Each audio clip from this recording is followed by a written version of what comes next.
Alan H. Oakes of the Quorum of the 12 Apostles of the Church of Jesus Christ of Latter-day Saints. Seated behind me are the Most Reverend Timothy C. Sr., Auxiliary to the Roman Catholic Archbishop of Philadelphia, and Russell Moore, Dean and Professor of Christian Theology and Ethics at the Southern Baptist Theological Seminary. They have authorized me to say that they are in full agreement with the statement I will make. We appear here to speak not only for churches and their charitable works, but also for the entire private sector, of which we and our charitable institutions are only a part. While we are religious leaders, the possible impairment of the charitable deduction in order to enhance tax revenues is not a religious issue. It is not a political issue. It is not even an economic issue.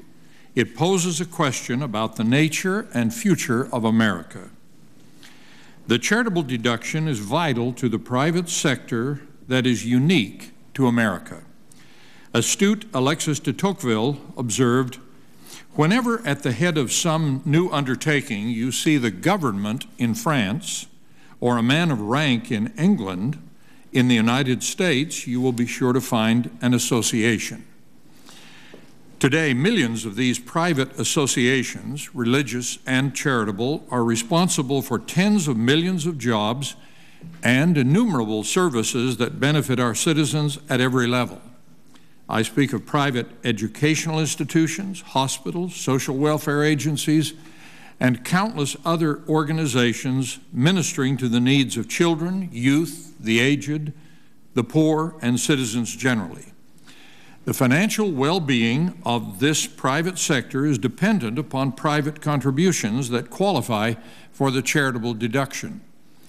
And the impact these private institutions have on those they serve is magnified by the millions of volunteers motivated by the ideals they pursue. For example, in the aftermath of Katrina and the other 2005 Gulf Coast hurricanes, the Church of Jesus Christ of Latter-day Saints aided the cleanup efforts with almost 3,000 tons of emergency supplies, over $3 million in cash and use of heavy equipment, and its members gave more than 42,000 man-days of service.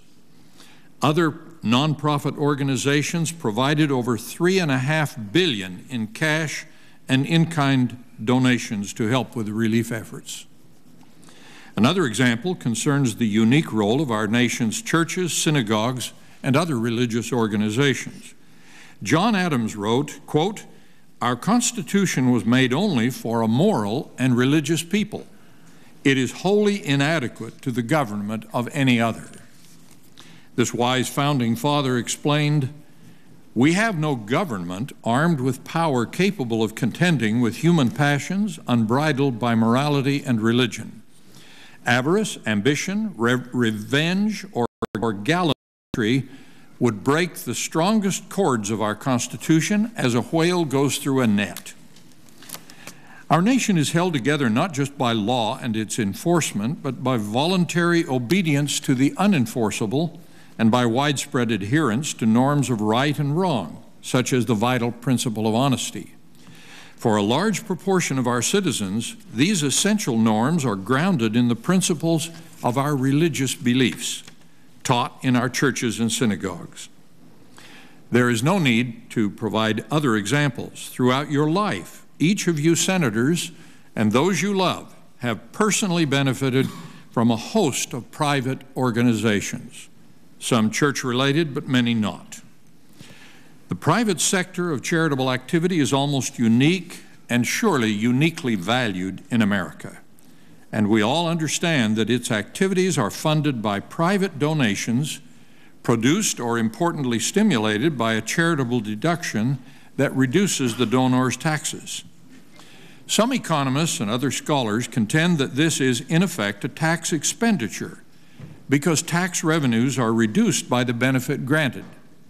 In other words, because the government could have denied the charitable deduction, there is a government expenditure in its granting the deduction and foregoing the revenue.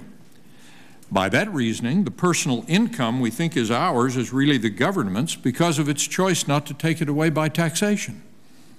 That is surely an attitude not shared by most Americans.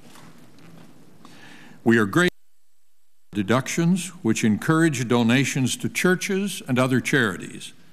The effect of this tax benefit is built into the financing of charitable enterprises that are vital to our nation, and it is a significant and wise support of the private sector. The charitable deduction should remain unimpaired, not just for religions and their unique role, but for the benefit of the entire private sector of our nation. The private, nonprofit, non-government sector has always been an important counterweight to the powers and potentially repressive influence of governments at the local, state, and national level.